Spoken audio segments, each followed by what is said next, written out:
In the world of crime and punishment, where tales of darkness and despair often dominate, one cannot help but wonder, what happens when the pursuit of justice leads to unexpected revelations and a glimmer of hope?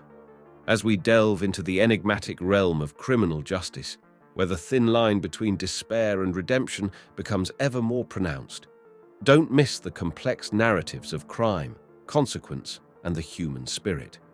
In Springville, the name Dylan Shoemaker became synonymous with an act so horrific that it shook an entire community. A teenager from Springville named Dylan Shoemaker has been given the toughest punishment possible for causing the death of a 23-month-old toddler, Austin Smith. Shoemaker, who is just 17 years old, has been sentenced to spend at least 25 years in prison for the terrible incident that happened last year. The terrible incident took place when Shoemaker was watching over Austin and his baby brother while their mum was at work.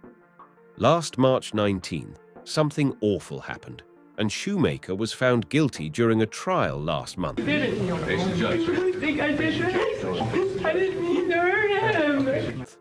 The prosecutors said that Shoemaker hit Austin on the head multiple times and even used a pillow to try and make him stop crying. During the sentencing, a judge named M. William Bowler talked about how Shoemaker had fooled and tricked people.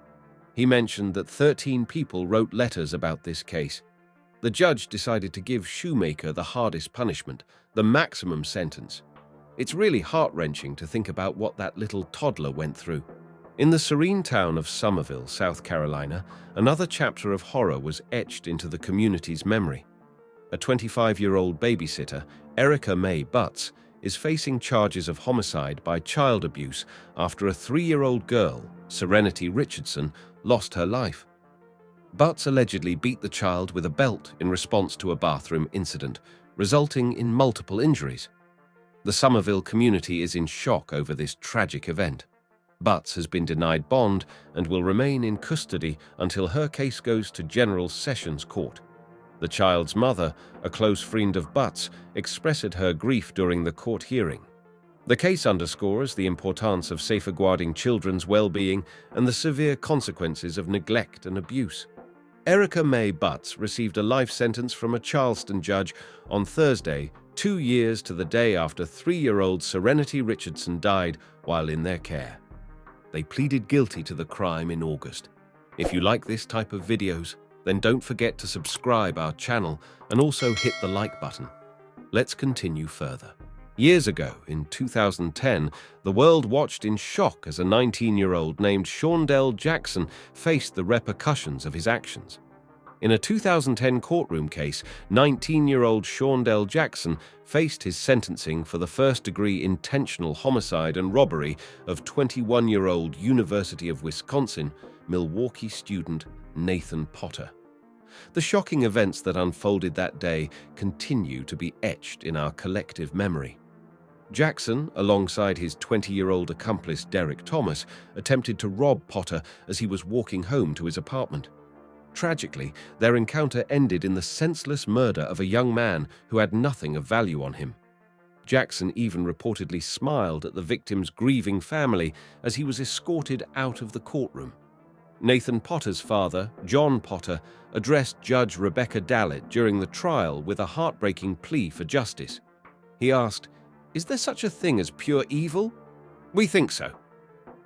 The moment of sentencing, when Jackson was condemned to life in prison without the possibility of parole, turned the courtroom into a scene of unimaginable chaos. Jackson's violent outburst and profane tirade at the judge shocked all, as it seemed to confirm his cold-hearted nature.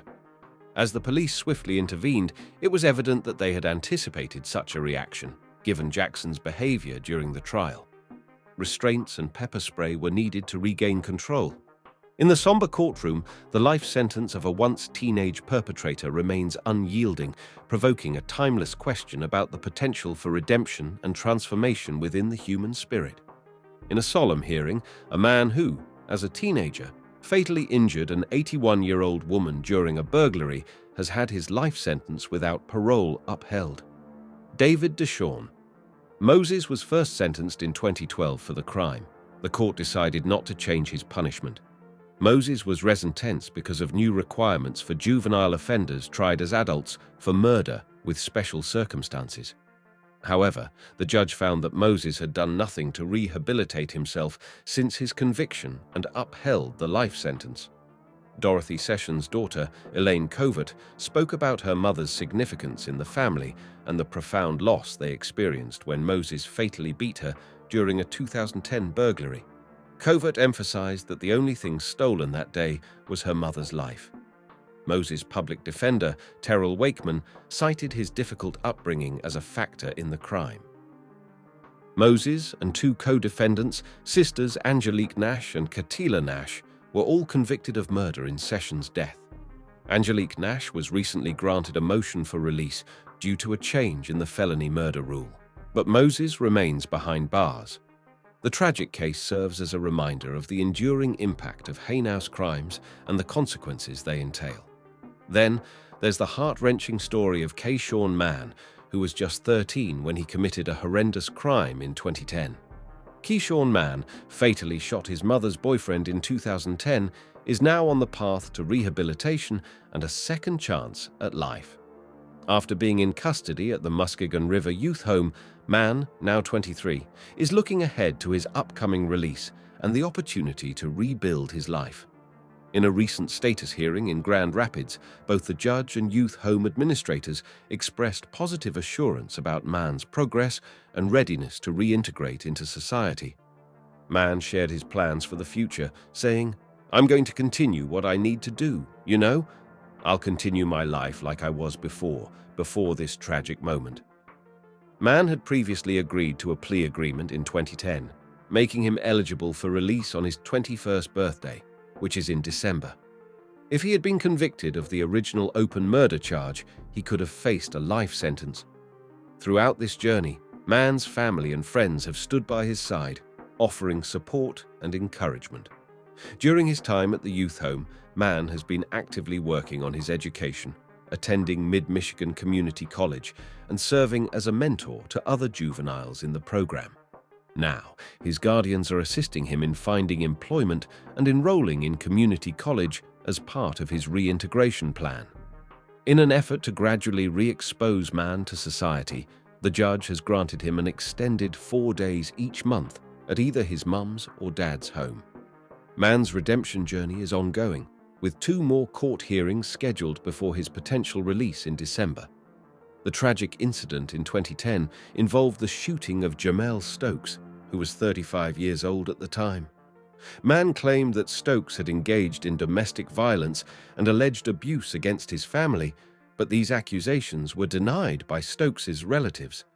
On February 27, 2012, a school day like any other turned tragic at Chardon High School in Ohio.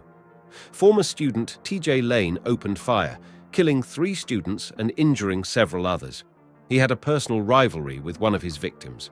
With a .22 caliber handgun in hand, Lane unleashed a wave of violence on his fellow students, leaving a trail of devastation in his wake. Due to his age, there was uncertainty about whether Lane would be tried as an adult or a juvenile. I went to school, I had a gun and a knife in my book bag, and sat down in the cafeteria table and fired a first shot through the book bag.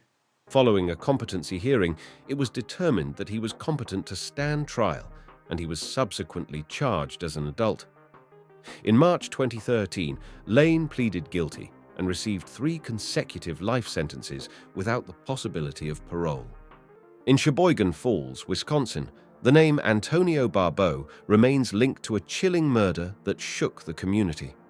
Antonio Barbeau, one of 2 teenagers accused of the brutal murder of an elderly woman in Sheboygan Falls, received a life sentence with the possibility of parole in 36 years. Barbeau's plea of no contest to first-degree intentional homicide in a Sheboygan County courtroom on June 24th was part of a plea agreement. Barbeau and his co-defendant, Nathan Pape, faced first-degree intentional homicide charges for the horrific murder of 78-year-old Barbara Olson, who happened to be Barbeau's great-grandmother. The tragic incident occurred in September 2012 when Olsen was brutally attacked with a hammer and hatchet in her Sheboygan Falls home. A psychiatrist provided valuable insight, shedding light on Barbeau's cognitive issues, which are believed to have originated from a traumatic incident when he was just 10 years old, being struck by a car. These cognitive challenges were suggested as a potential factor influencing his behavior throughout this tragic ordeal.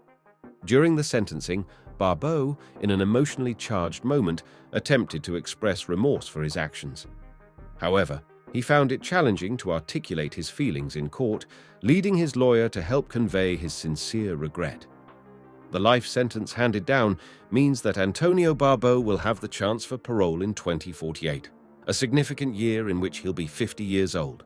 17-year-old Jacob Matthew Morgan faced the legal consequences of his actions as he pleaded guilty to starting a fire that tragically claimed the life of 14-month-old Joshua Hill in March 2015. Morgan, who is autistic, was sentenced to 15 years in prison. The incident unfolded in Rock Hill, South Carolina, where Morgan's family, deeply affected by the ordeal, stood by their eldest son throughout the legal process. In court, Morgan's mother, Julie Hill Dover, passionately asserted her son's innocence, emphasizing that he was asleep at the time the fire started, as he had been left to care for Joshua by his stepfather, Mike Hill. Deputy Solicitor Willie Thompson, during a previous hearing, pointed out that Morgan had waited outside the burning home, failing to call for help or save his younger brother. These actions, or rather the lack of them, were seen as demonstrating malice.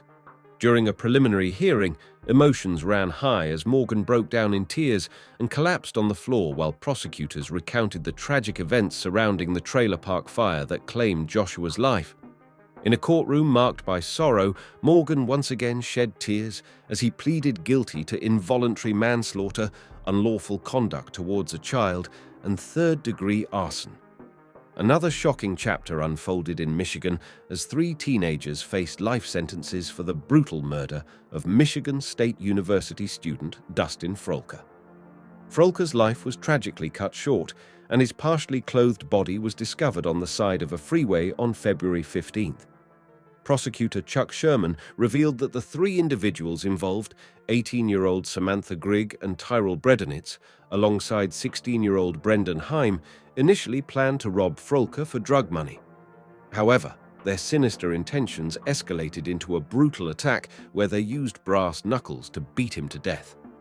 The exact location of the attack remains unclear, but authorities believe it took place within a vehicle. Frolker's lifeless body was later dumped on the side of the road. Frolker, a marketing student at MSU, was not only pursuing his education, but was also a talented rapper and a father to a 10-month-old daughter. The 3 teenagers were arraigned in court, each charged with felony murder, armed robbery, and conspiracy to commit armed robbery. Each of these charges carries a maximum sentence of life in prison. Martise Fuller was sentenced to life in prison without the possibility of parole for the murder of his ex-girlfriend, 15-year-old Kaylee Juga, and the attempted murder of her mother, Stephanie Juga. The sentencing was delivered by Kenosha County Judge Mary K. Wagner on May 19th.